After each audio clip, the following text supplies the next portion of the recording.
Steam rose from the laboratory containment units as Professor Valdres adjusted his protective gear for the third time that morning, his 6 tentacle-like appendages trembling with a mixture of excitement and terror. The specimen they had brought, back from the third planet of the Sol system, represented something unprecedented in galactic botanical history, something so potentially catastrophic that even the most experienced xenobiologists approached it with extreme caution. The research facility aboard Station Omega-7 had been transformed into a fortress of scientific precaution over the past several weeks, with additional containment protocols, enhanced air filtration systems, and emergency evacuation procedures that had never been tested on anything quite this dangerous before. 9 of the galaxy's most respected professors had volunteered for this mission, each bringing decades of experience studying deadly flora from across known space. Yet none had encountered anything that matched the terrifying properties of this particular Earth plant professor. Valdres moved slowly around the central containment chamber, his multiple eyes recording every detail while his research partners maintained safe distances behind reinforced barriers. The plant itself appeared deceptively simple at first glance, with green leaves that showed an aggressive serrated edge, pattern, and a root system that had already begun attempting to break through its containment substrate, despite being separated from its natural environment for over 2 months. Dr. Kylan, a respected botanist from the Centauri colonies, had spent countless hours analyzing the cellular structure of this specimen, and her findings had sent shockwaves through the scientific community. The plant showed signs of rapid cellular regeneration that surpassed anything previously documented, with individual cells demonstrating an almost predatory efficiency in processing nutrients and eliminating what appeared to be natural toxins. Initial laboratory tests had produced results that defied conventional understanding of plant biology. When exposed to standard laboratory organisms used for toxicity testing, the subjects showed immediate behavioral changes, increased aggression, and cellular modifications that suggested the plant was capable of some form of biological warfare through airborne chemical compounds. The research team had documented over 47 different chemical signatures emanating from the plant, many of which matched compounds found in known biological weapons developed by various hostile species throughout galactic history. Professor Valdres had personally witnessed 3 different laboratory assistants require immediate medical intervention after brief exposure to the plant's natural emissions. Despite wearing full protective equipment, Dr. Marin, the team's specialist in aggressive botany, had theorized that this plant represented an evolutionary adaptation to Earth's notoriously hostile environment. According to preliminary data gathered by galactic surveys, Earth was classified as a Class 12 deathworld, with extreme weather patterns, aggressive fauna, and atmospheric conditions that would prove fatal to most known sentient species. The implications were staggering. If Earth's plant life had evolved to survive in such hostile conditions, what did that mean for the safety of other worlds, should this species ever escape containment and establish itself in more hospitable environments? The potential for ecological devastation across multiple star systems had prompted the Galactic Council to assign their highest-level containment protocols to this single specimen. Professor Valdres paused his observations to review the growing file of research data that painted an increasingly alarming picture. The plant demonstrated remarkable adaptability to different environmental conditions, maintaining its aggressive cellular activity even when subjected to temperature extremes, radiation exposure, and atmospheric compositions that should have killed any normal vegetation. Communication logs from the initial Earth survey team revealed that this particular plant species was found growing abundantly across multiple continents, suggesting a level of planetary dominance that indicated either an extremely successful evolutionary strategy or a dangerously invasive nature that had overwhelmed Earth's other plant life through sheer biological superiority. Dr. Nexus, the team's chemical analysis expert, had isolated 17 different compounds from the plant that showed potential military applications. Several of these substances demonstrated properties that could enhance physical performance, increase pain tolerance, and accelerate healing, processes in ways that seemed almost too efficient to be natural. The plant's root system had proven particularly concerning during their studies. Even in its contained state, the roots had attempted to breach multiple containment barriers, showing a level of environmental awareness and adaptive problem-solving that challenged traditional understanding of plant intelligence. Professor Valdris reviewed security footage from the previous night that showed the plant's leaves tracking the movement of automated monitoring equipment, suggesting sensory capabilities that went far beyond normal phototropic responses. This behavior had prompted additional containment measures and round-the-clock monitoring by specialized security personnel. The research team had established protocols for studying the specimen that required full environmental suits, limited exposure times, and immediate decontamination procedures for anyone entering the containment area. Even with these precautions, several team members had reported unusual dreams and heightened sensory experiences after extended research sessions. Dr. Tyrus, the expedition leader, had insisted on treating this discovery with the same level of caution typically reserved for weapons-grade biological agents. The potential for this plant to be weaponized by hostile forces or to accidentally escape. Containment and threatened galactic food production systems had elevated its classification to the highest possible threat level, as Professor Valdris completed his morning observations. He noted that the plant appeared to be thriving, despite their attempts to limit its access to optimal growing conditions. Its leaves remained vibrant, its root system continued expanding against containment barriers, and chemical emissions showed no signs of decreasing despite months of isolation from its natural habitat. The upcoming presentation to the station's research council would mark the first time the specimen had been displayed to a larger audience. Professor Valdris felt the weight of responsibility as he prepared to share their findings with the broader scientific community, knowing that their research would likely influence galactic policy regarding Earth and its integration into civilized space. The 9 professors had dedicated their careers to understanding dangerous flora from across the galaxy, but none had encountered anything that combined such deceptive simplicity with such profound potential for destruction. As morning shifted into afternoon aboard the station, Professor Valdris made final preparations for what he believed would be remembered as one of the most significant botanical discoveries in galactic history, standing before the containment unit. One final time before the presentation, Professor Valdris wondered what other terrifying secrets Earth's ecosystem might be hiding, and whether the galaxy was truly prepared for contact with a species that had evolved alongside such remarkably dangerous plant life. Sparks flew from the environmental control panel as David Chen pulled himself out from beneath the maintenance access tunnel, his hands covered in the peculiar blue lubricant that kept the station's atmospheric processors running smoothly. Being the only human aboard Station Omega-7 had its advantages, like having a private quarters and unlimited access to the maintenance areas where most aliens felt uncomfortable. But it also meant dealing with constant curiosity from species who viewed humans as walking deathworld anomalies. The morning shift had brought its usual collection of minor repairs, system diagnostics, and the endless task of recalibrating equipment, designed for beings with entirely different physiological requirements than his own. David wiped his hands on a cleaning cloth while reviewing his work orders, noting that 3 more atmospheric filters needed replacement in the research sectors, where the galactic professors were conducting their mysterious botanical studies. Word had spread throughout the station about the arrival of 9 distinguished scientists who were studying what rumors claimed to be the most dangerous plant specimen ever discovered. David had noticed the increased security presence, the additional containment protocols, and the way conversations stopped whenever he entered areas where the research team might overhear. Working maintenance on a multi-species station meant David had access to areas and conversations that others might miss, and he had picked up fragments of discussions about Earth, dangerous flora, and something requiring the highest level of biological containment protocols.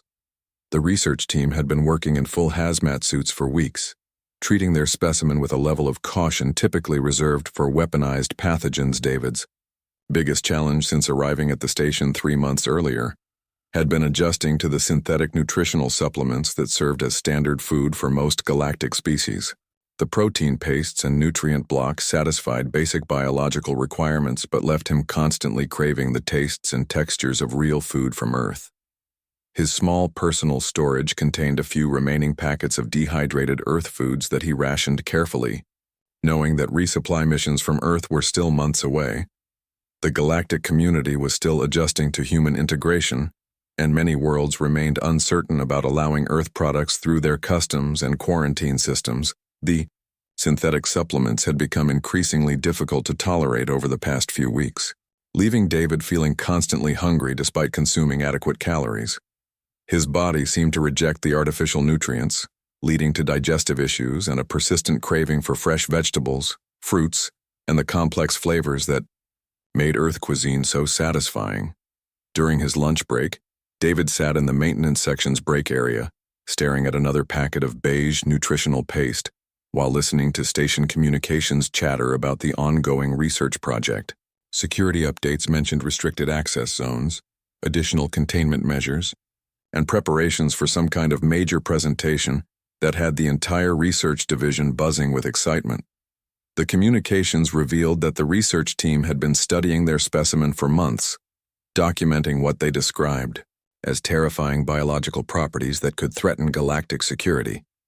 David found himself wondering what kind of plant could possibly warrant such extreme precautions, especially since Earth's flora had always seemed relatively benign compared to the hostile environments described by other species. His work assignments had kept him away from the high-security research areas, but maintenance schedules showed that he would need to perform routine system checks in adjacent corridors tomorrow.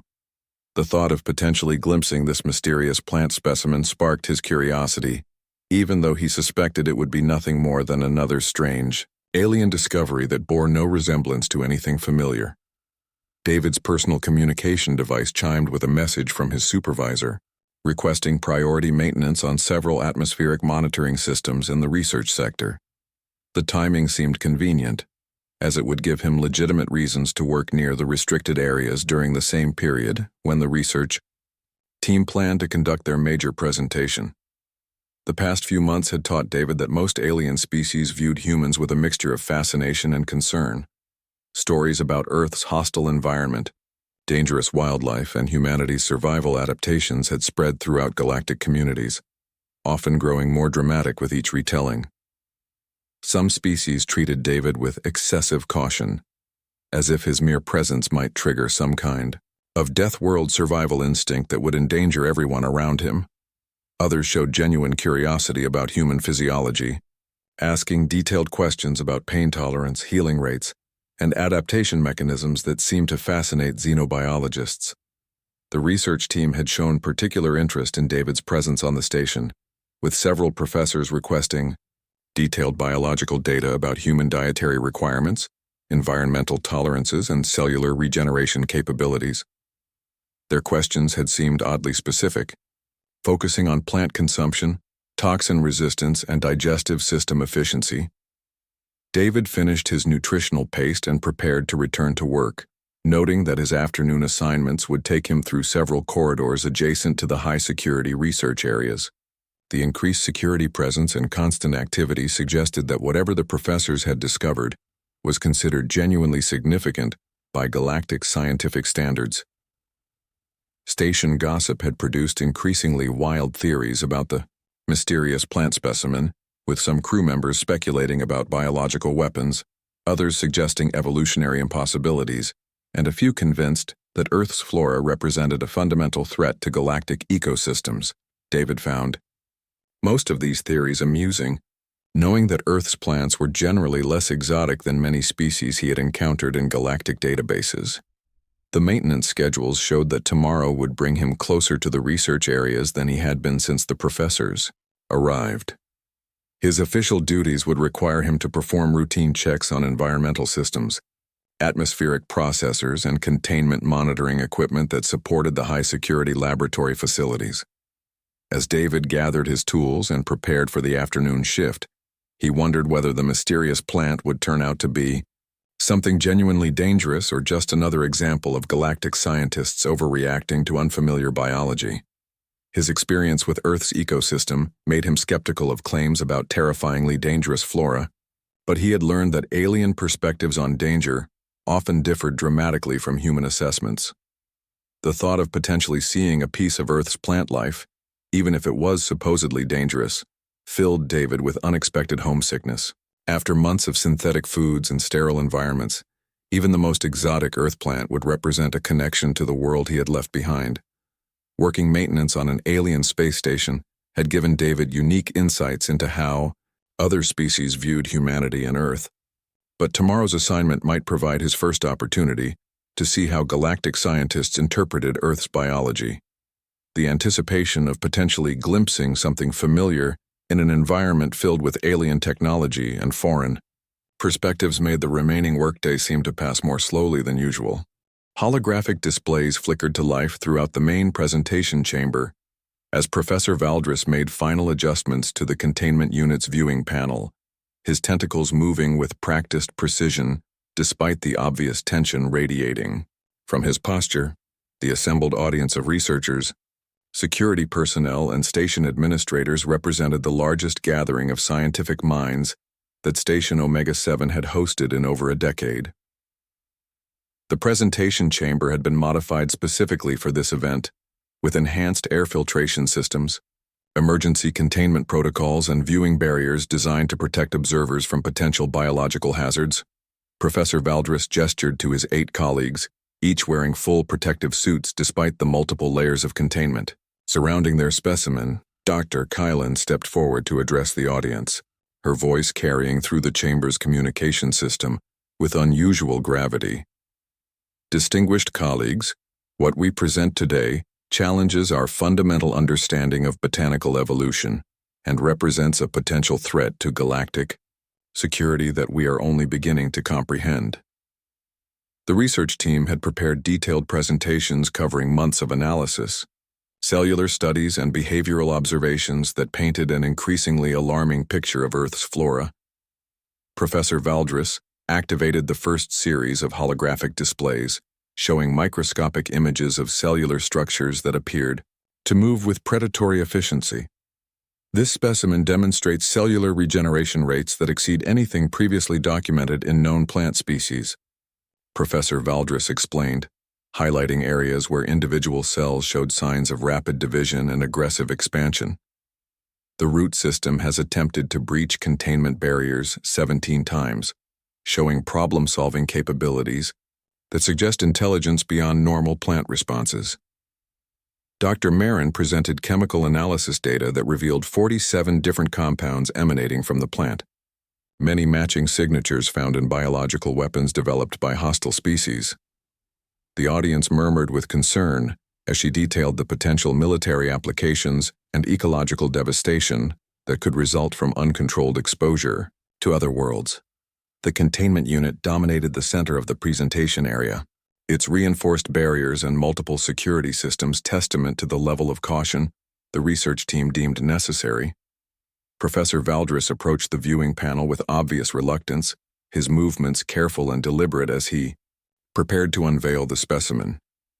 We must emphasize that this plant was discovered growing abundantly across multiple continents on Earth, suggesting either remarkable evolutionary success or dangerous invasive capabilities that have overwhelmed competing plant life, Dr. Nexus added, her data showing geographical distribution patterns that covered vast areas of Earth's surface. The moment of revelation approached as Professor Valdris activated the containment unit's viewing system, slowly adjusting the opacity of the protective barriers to reveal the specimen within. The assembled audience leaned forward with a mixture of scientific curiosity and apprehensive caution as the plant became visible inside the containment unit. Sat what appeared to be a relatively small plant, with serrated green leaves arranged in a rosette pattern, its root system contained within a specialized substrate that prevented further growth. To the assembled alien scientists, it represented months of terrifying research and potential galactic catastrophe. David Chen happened to be performing routine maintenance checks on atmospheric monitoring equipment in the corridor adjacent to the presentation chamber when the sound of the gathering caught his attention. His work orders indicated that he needed to verify air filtration systems in this section, and the increased activity made it necessary to ensure that environmental controls were functioning properly. Through the chamber's observation windows, David could see the formal presentation taking place, with distinguished scientists in protective gear surrounding what appeared to be some kind of biological specimen. His curiosity got the better of him as he paused his maintenance work to observe the proceedings through the transparent barriers. The research team's dramatic gestures and Obvious tension suggested they were dealing with something they considered extremely dangerous. David moved closer to the observation window, trying to get a better view of whatever had captured the attention of 9 galactic professors and warranted such extreme security measures. As Professor Valdris completed the unveiling process, and the specimen became fully visible, David found himself staring directly at the object of months of intensive scientific research and galactic concern. The plant sat innocuously in its containment unit, its green leaves clearly visible through multiple layers of protective barriers. For several seconds, David simply stared in disbelief as his brain processed what he was seeing. The terrifying specimen that had consumed months of research, time and warranted the highest level of biological containment protocols was unmistakably a small bunch of arugula, the peppery salad green that he had eaten countless times throughout his life. The absurdity of the situation hit David with sudden force as he realized that 9 distinguished professors had spent months treating a common Earth salad ingredient as if it were a biological weapon. The extreme security measures, the protective suits, the containment protocols, all dedicated to studying what humans considered a mildly flavorful addition to mixed greens. David's initial shock gave way to uncontrollable laughter as the full scope of the misunderstanding became clear. The sound echoed through the corridor, drawing attention from the presentation chamber, where the research team was describing the specimen's aggressive cellular properties and potential for ecological devastation. The laughter continued as David struggled to comprehend how galactic scientists could have misidentified something so fundamentally harmless. Arugula, which he had eaten in sandwiches, salads, and pasta dishes without ever considering it dangerous, had been elevated to the status of a galactic security threat through sheer cultural misunderstanding. Professor Valdris paused mid-sentence as the sound of human laughter penetrated the chamber's audio systems. The research team exchanged concerned glances, wondering if the specimen's unknown properties had somehow affected the human maintenance worker through the environmental systems. The assembled audience turned toward the observation windows where David stood, still laughing despite his efforts to regain composure. His reaction seemed to contradict everything the research team had documented about the specimen's dangerous properties, creating confusion among the distinguished scientists. Dr. Kylan activated the chamber's communication system to address David directly, her voice carrying obvious concern. Human David Chen, please report your current physical condition and any unusual sensory experiences you may be encountering. David's laughter finally subsided enough for him to respond, though his voice still carried traces of amusement as he looked directly at the research team.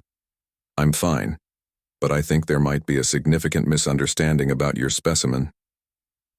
The research chamber fell silent as David's words registered with the assembled scientists, who had spent months documenting what they believed to be one of the most dangerous botanical discoveries in galactic history. The implications of his reaction began to sink in as they realized that their expert analysis might have overlooked something fundamental about the plant's true nature.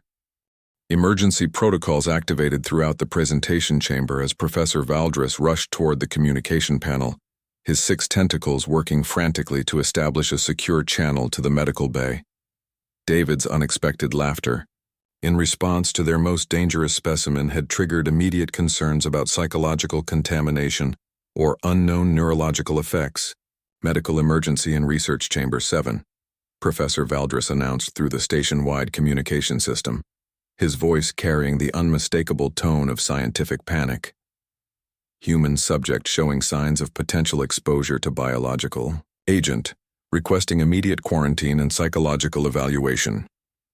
Dr. Nira, the station's chief medical officer, responded within seconds over the intercom system, her professional calm contrasting sharply with the research team's obvious distress. Medical team dispatching to your location. Maintain containment protocols and do not allow the affected individual to leave the area. David raised his hands in a gesture meant to calm the increasingly agitated scientists, though his continued presence near the observation window seemed to intensify their concerns. Please, everyone, just calm down. I'm perfectly fine and I can explain what's happening here. Explain what exactly? Dr. Kylan demanded, her protective suit making her appear more intimidating as she approached the reinforced barrier, separating the research chamber from David's position. You've been exposed to unknown biological agents and you're displaying symptoms that suggest compromised mental function. The absurdity of being treated as a contamination risk for laughing at arugula struck David as even funnier, though he managed to suppress his amusement long enough to attempt a rational explanation.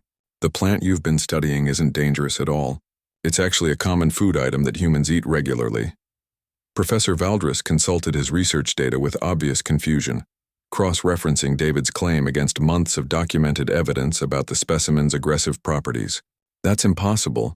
Our analysis clearly shows cellular structures consistent with biological weapons and chemical emissions that match known toxins. Your plant is called arugula, David continued, gesturing toward the containment unit where the leafy green sat innocuously under multiple layers of protection. It's a salad ingredient that's slightly peppery in taste. Humans consume it all the time without any harmful effects whatsoever. The research team exchanged incredulous glances, their months of careful study and documented findings seeming to contradict David's casual dismissal of the specimen's dangerous properties. Dr. Marin activated her portable analysis device, reviewing chemical signatures that had been interpreted as potential biological warfare compounds. Human David Chen, your claim defies all scientific evidence we have gathered, Dr. Marin stated, her tone mixing professional skepticism with genuine concern for David's mental state. The compounds we have isolated from this specimen include substances that match profiles of known neurotoxins and cellular disruptors. David rubbed his forehead in frustration, realizing that convincing 9 distinguished professors they had misidentified a salad green would prove more challenging than he had anticipated. Look, I understand this seems impossible from your perspective, but humans have been eating this plant for thousands of years without any problems. Security personnel arrived in the corridor behind David, their protective equipment and containment tools, suggesting they were prepared to treat him as a potential biological hazard. The chief security officer, a tall being with metallic skin, approached cautiously while maintaining what he considered a safe distance. Sir, we need you to remain calm and follow decontamination procedures, the security chief announced, his voice filtered through protective gear. Medical personnel are on their way to evaluate your condition and provide appropriate treatment for exposure to the biological agent. The situation was spiraling beyond David's ability to control through simple explanations, as the accumulated weight of months of scientific research made his claims seem delusional rather than informative. Professor Valdres returned to his data displays, highlighting cellular analysis that showed properties no known food plant should possess. The evidence is undeniable, Professor Valdres declared, projecting microscopic images that showed cellular activity the research team interpreted as aggressive and potentially harmful. No consumable plant species demonstrates these characteristics, and the chemical emissions alone would prove fatal to most known biological systems. David realized that the fundamental problem lay not in the accuracy of the scientists' data, but in their interpretation of results based on testing methods designed for non-Earth organisms. Your tests might be accurate, but you're not testing the plant's effects on humans specifically. Dr. Kylan paused her preparations for emergency containment procedures considering David's suggestion despite her obvious skepticism. Are you claiming that humans have developed immunity to compounds that would prove toxic to other species? Not immunity exactly, David explained, trying to find common ground between scientific evidence and practical experience. But humans evolved alongside Earth's plant life, so what seems dangerous to you might be perfectly normal for us. Cutter. Medical team arrived with full decontamination equipment, portable isolation units, and emergency treatment supplies, typically reserved for exposure to weaponized biological agents. Dr. Nira took charge of the situation, her scanner readings showing David's vital signs to be completely normal despite his supposed exposure. Patient appears stable with no signs of toxic exposure, Dr. Nira announced, her medical scanner providing real-time analysis of David's biological condition. Heart rate slightly elevated, consistent with stress rather than poisoning, no evidence of cellular damage or neurological impairment. The research team found themselves confronting a fundamental contradiction between their scientific analysis and David's apparent immunity to what they considered a deadly biological agent. Professor Valdris reviewed months of data, searching for explanations that could account for such a dramatic difference in toxicity between species. Perhaps humans have developed resistance through long-term exposure, Dr. Nexus suggested, her chemical analysis equipment showing the same dangerous compounds that had worried them for months. Deathworld evolution might have produced immunity to substances that would kill other species. David saw an opportunity to demonstrate his point in the most direct way possible, despite the obvious risks of escalating an already tense situation. If you want proof that this plant is harmless to humans, I can show you by eating some of it right now. The suggestion caused immediate panic among the research team, with Professor Valdris practically shouting through the communication system, "Absolutely not.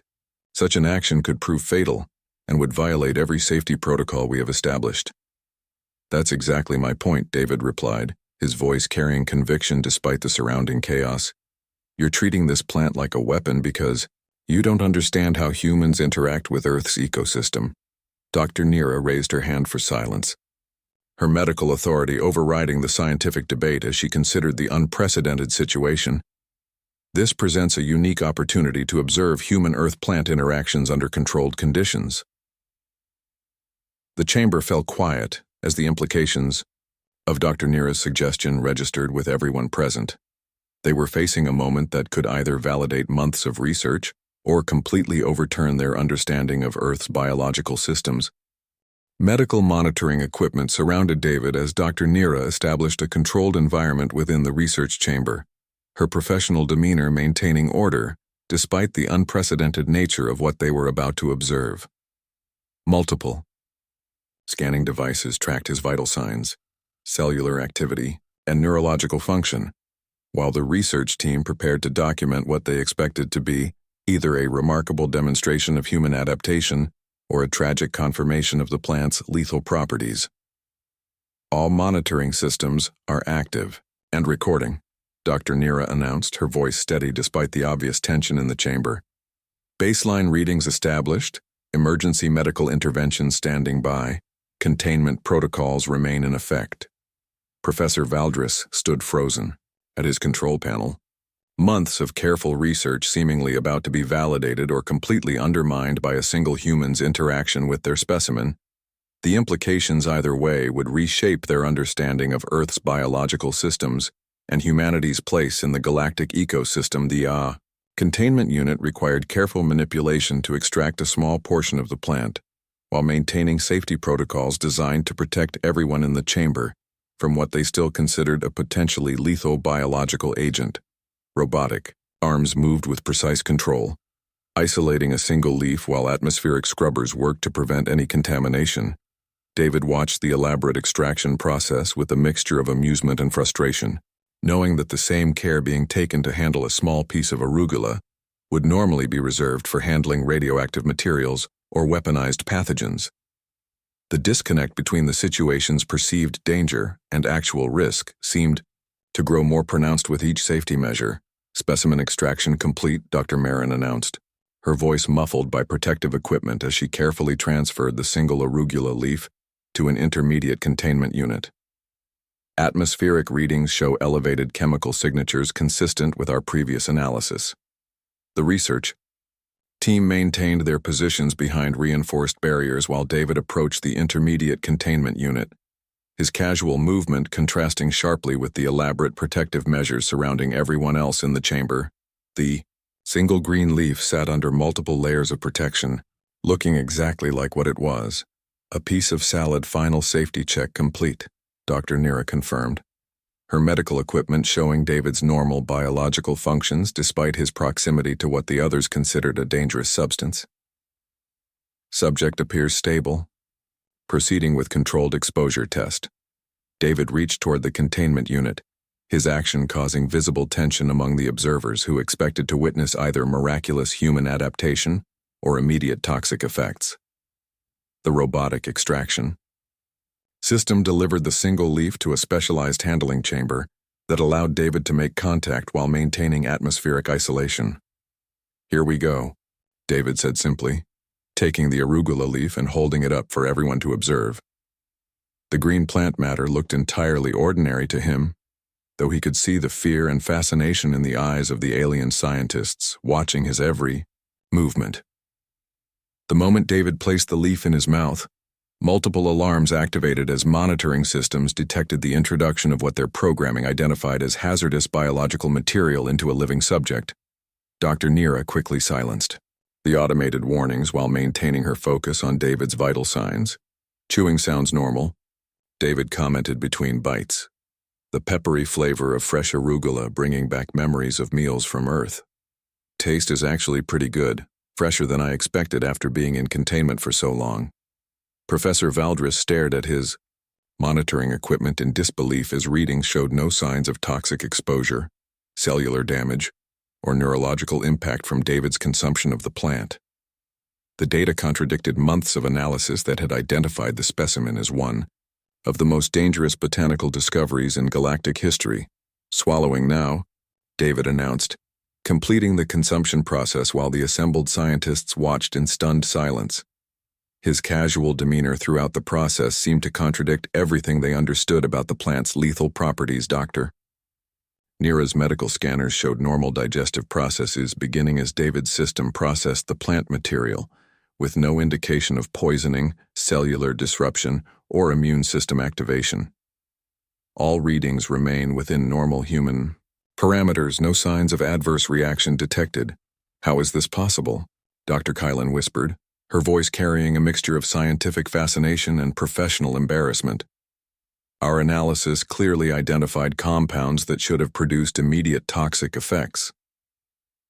David wiped his mouth with the back of his hand, his simple gesture seeming to emphasize the mundane nature of what the research team had treated as a potentially fatal experiment. "Because it's just arugula, a plant that humans have been eating safely for thousands of years," the research team began frantically reviewing their data, searching for explanations that could account for such a dramatic difference between their laboratory results and David's obvious immunity to the plant's supposed dangers. Computer displays showed the same chemical signatures that had worried them for months. "Perhaps our testing methodology was flawed," Professor Valdris admitted reluctantly, his scientific integrity overriding his embarrassment at potentially misidentifying a harmless plant as a galactic security threat. "We tested the plant's effects on non-Earth organisms exclusively."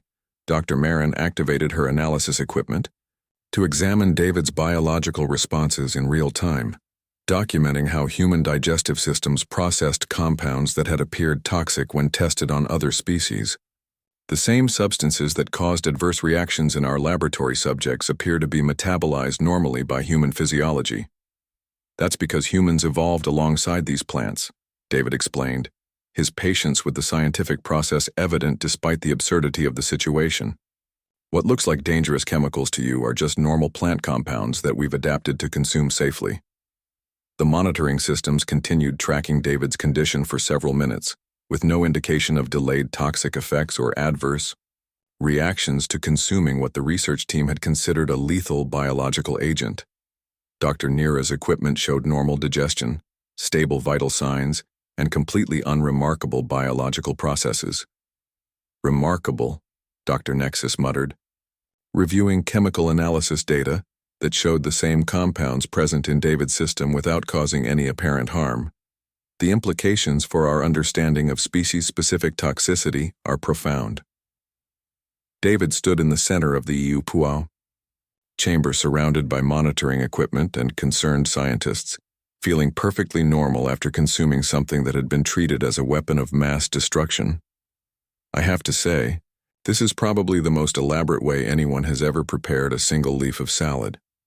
Professor Valdris deactivated the emergency containment protocols, his months of research suddenly requiring complete reinterpretation in light of David's demonstration. "We owe you an apology, David, and perhaps more importantly, we owe the scientific community a significant correction to our findings." The tension in the chamber began to dissipate as the reality of the situation became clear. 9 distinguished professors had spent months studying a common Earth vegetable, with the same level of caution typically reserved for biological weapons. Their meticulous research had been accurate, but completely misinterpreted due to their lack of understanding about human dietary habits. So what happens now? David asked, looking around at the elaborate containment equipment and protective measures that were no longer necessary. Do you still need to keep the arugula in maximum security containment? Or can someone finally make a decent salad around here? Dr. Nira began shutting down the medical monitoring equipment, her professional relief evident as the crisis that never was came to a peaceful conclusion. I believe we can safely declassify this specimen and perhaps learn something valuable about the importance of consulting native species when studying alien biology. 3 weeks after what became known throughout Station Omega-7 as the Great Arugula Incident, David found himself sitting in the station's newly established Interspecies Biological Consultation Office, reviewing dietary compatibility reports, with the same 9 professors who had once treated him as a potential contamination risk. The cramped office space buzzed with activity as researchers from across the galaxy submitted requests for human input on Earth-derived biological specimens. Professor Valdris adjusted his new human-compatible communication interface, his tentacles moving with considerably less tension than they had during their first encounter. David, we've received 17 more plant specimens from Earth survey teams, and frankly, we're hesitant to make any assumptions about their properties without consulting you first. The transformation in the research team's approach had been remarkable to witness, as months of meticulous scientific analysis gave way to collaborative discussions that valued David's practical experience alongside their technical expertise. Dr. Kylan spread holographic displays across the office table, showing images of various Earth plants that had been flagged as potential biological hazards. This specimen shows cellular structures similar to your arugula, Dr. Kylan explained, highlighting microscopic analysis of what appeared to be a small green herb with delicate leaves. Our preliminary tests suggest aggressive chemical properties, but we wanted your assessment before implementing containment protocols. David leaned forward to examine the holographic display, immediately recognizing the familiar shape and structure of the plant specimen. That's basil, another common cooking herb that humans use to flavor food, particularly in pasta sauces and Mediterranean dishes. The research team exchanged glances that mixed relief with professional embarrassment, as their caution about another dangerous earth plant proved to be justified skepticism rather than scientific rigor. Dr. Marin updated her classification database, moving the basil specimen from potential biological weapon to human food ingredient with a few keystrokes. We're beginning to see a pattern, Professor Valdris admitted, his scientific honesty overcoming any desire to downplay their previous misunderstandings. It appears that Earth's edible plants possess chemical properties that would be harmful to most galactic species, but humans have evolved specific adaptations to consume them safely. The implications of this discovery had rippled throughout the galactic scientific community, challenging fundamental assumptions about biological toxicity and species-specific adaptation. Research papers were being rewritten, containment protocols revised, and entire categories of biological classification systems reconsidered in light of what humans casually consumed as everyday food. Dr. Nira entered the office carrying a tray of what appeared to be a carefully prepared salad, complete with multiple varieties of earth greens that had previously been classified as hazardous materials. I thought you might appreciate a proper meal after helping us avoid another month of unnecessary research into dangerous lettuce. David accepted the salad with genuine gratitude, noting the various leafy greens that represented countless hours of scientific analysis and laboratory testing. The irony of eating what had once been considered galactic security threats while discussing interspecies biology was not lost on him. The Galactic Council has approved funding for a comprehensive Earth flora assessment project, Dr. Nexus announced, reviewing official communications on her portable device. They want human consultants working alongside xenobotanists to prevent future misclassifications and establish proper protocols for studying Earth-derived biological materials.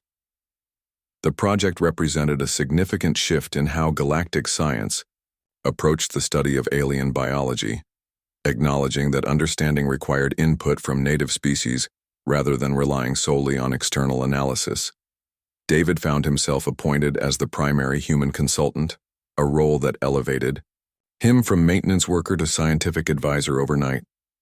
"There's something else," Professor Valdres added, his tone suggesting developments beyond simple research collaboration. "The Earth Integration Committee has requested that we develop guidelines for introducing Earth food plants to other worlds, specifically for human colonies and mixed species settlements." The prospect of bringing familiar Earth foods to other worlds sparked David's imagination, as he envisioned gardens and farms spreading across alien landscapes to support human expansion throughout the galaxy. The same plants that had terrified galactic scientists might become the foundation for sustainable human communities on distant worlds. Dr. Kylan activated a new set of displays showing preliminary plans for agricultural test sites on 3 different worlds, each designed to assess how Earth plants might adapt to alien soil conditions and atmospheric compositions. "We're particularly interested in your input regarding which plants would be most essential for human psychological well-being, in addition to nutritional requirements." The conversation had evolved far beyond the simple identification of edible plants, touching on fundamental questions about human adaptation, cultural preservation, and the role of familiar foods in maintaining mental health during long-term space colonization. David realized that his casual knowledge of Earth's ecosystem had become valuable expertise in a galactic context. "We've also received inquiries from several alien species who are curious about human dietary habits," Dr. Marin added, her research notes showing requests from over 40 different worlds. Apparently, the idea of consuming plants that other species consider dangerous has sparked significant interest in human physiology and adaptation mechanisms. The scientific curiosity extended beyond simple academic interest, as several species had begun studying human digestive systems, metabolic processes, and evolutionary adaptations to understand how deathworld evolution had produced such remarkable biological resilience. David found himself fielding questions about everything from spice tolerance to alcohol consumption. "Speaking of which," Dr. Nira interjected with obvious amusement, "we received an urgent containment request yesterday regarding a substance called ghost pepper that was discovered in Earth agricultural databases." David nearly choked on his salad as he realized that somewhere in the galaxy, scientists were probably treating one of Earth's hottest peppers as a potential chemical weapon. "Please tell me you're not planning to test ghost peppers on alien laboratory subjects."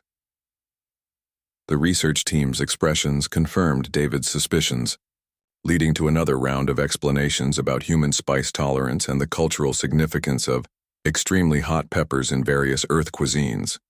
Professor Valdres made notes about establishing new protocols for substances that humans consumed recreationally but other species might find genuinely harmful. "The broader implications extend beyond food safety," Dr. Kylan observed, reviewing communication logs from the Galactic Council. "This incident has prompted discussions about the need for native species consultants in all xenobiological research, not just studies involving Earth materials." The principle had applications across thousands of worlds and millions of species, as galactic scientists recognized that their analytical methods might consistently misinterpret biological materials. When viewed from external perspectives, David's simple knowledge of Earth plants had accidentally revealed a fundamental flaw in interspecies scientific methodology as the afternoon progressed. David finished his salad while helping the research team establish protocols for future Earth plant assessments. The irony of consuming what had once been considered galactic security threats while planning agricultural expansion across multiple star systems created a surreal but satisfying conclusion to the morning's work. "There's one more thing," Professor Valdres said, his tone suggesting something particularly significant. "The station's food services department has requested permission to cultivate Earth vegetables in the agricultural bay, specifically to provide proper nutrition for human crew members." The prospect of fresh Earth vegetables grown in space represented more than just improved nutrition for David. It symbolized acceptance, integration, and recognition that human needs deserved consideration in galactic community planning. The same plants that had caused months of scientific panic would soon be growing peacefully alongside alien crops.